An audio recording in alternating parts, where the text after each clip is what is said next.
Baiklah teman-teman, pada kali ini saya akan menjelaskan tentang materi yang berjudul suspensi. Yang pertama, definisi atau pengertian dari suspensi.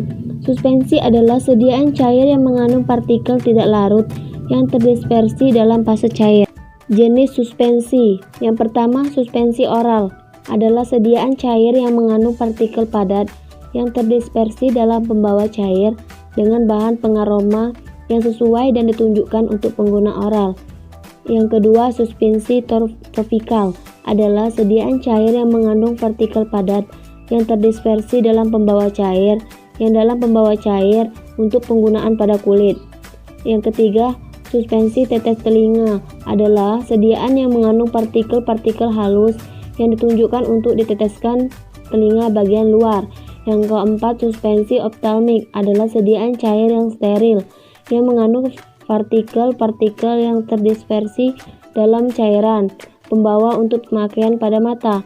Yang kelima, suspensi untuk injeksi adalah sediaan yang berupa suspensi serbuk dalam medium cair yang sesuai dan tidak disuntikkan secara intravena ke dalam larutan spinal.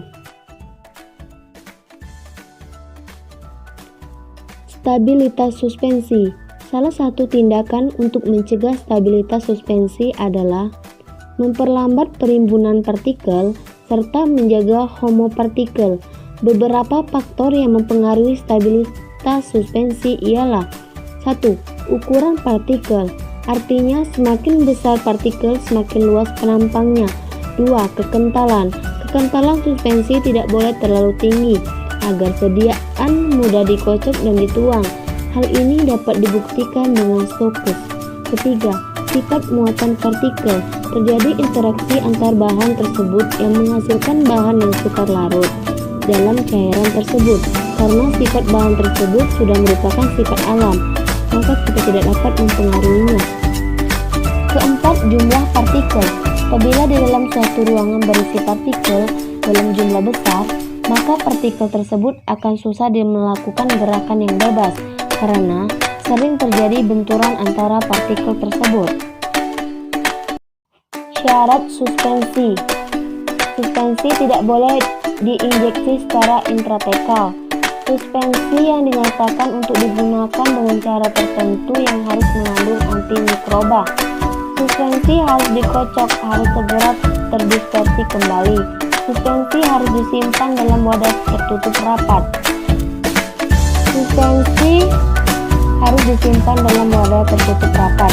Zat terdispersi harus halus dan tidak boleh mengendap. Dapat mengandung zat tambahan untuk menjamin stabilitas suspensi. Kekentalan suspensi tidak boleh terlalu tinggi agar sediaan mudah dikocok dan syarat suspensi. Suspensi tidak boleh diinjeksi secara intratekal.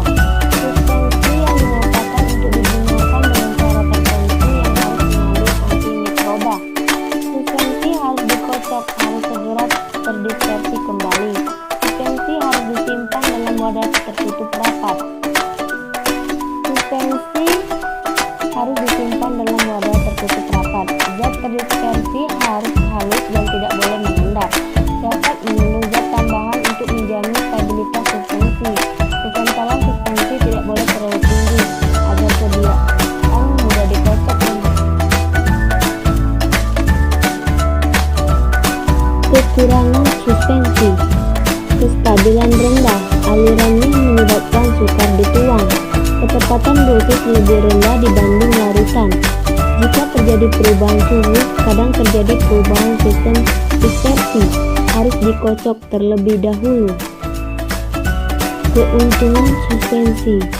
Baik untuk pasien yang sulit menelan, homogenitas tinggi, lebih cepat diabsorpsi, dapat menutupi rasa tidak enak, mengurangi penguraian zat aktif.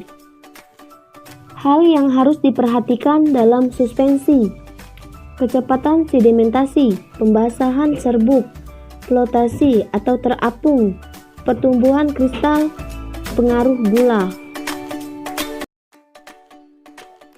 Kenapa harus suspensi? Beberapa alasan bahan aktif diformulasi bentuk sediaan suspensi. Beberapa orang sulit menelan obat bentuk tablet atau kapsul.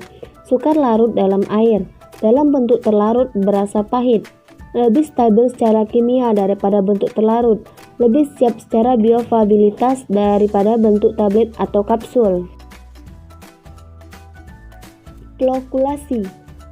Flokulasi terjadi apabila gaya tolak menolak antar partikel kecil sehingga partikel cenderung untuk mendekat dan menggumpal dengan jarak yang cukup untuk membuat flokulat yang renggang.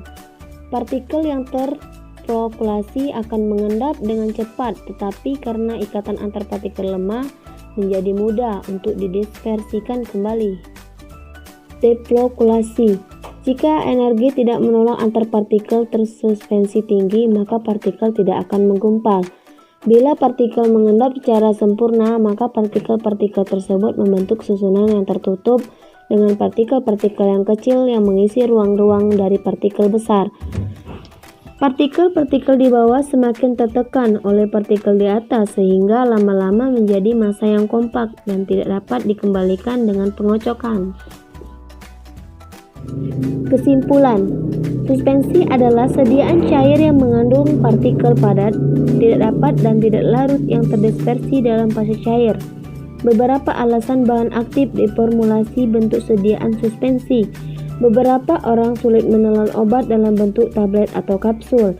Sukar larut dalam air, dalam bentuk terlarut berasa pahit, lebih siap secara bioavailabilitas daripada bentuk tablet atau kapsul.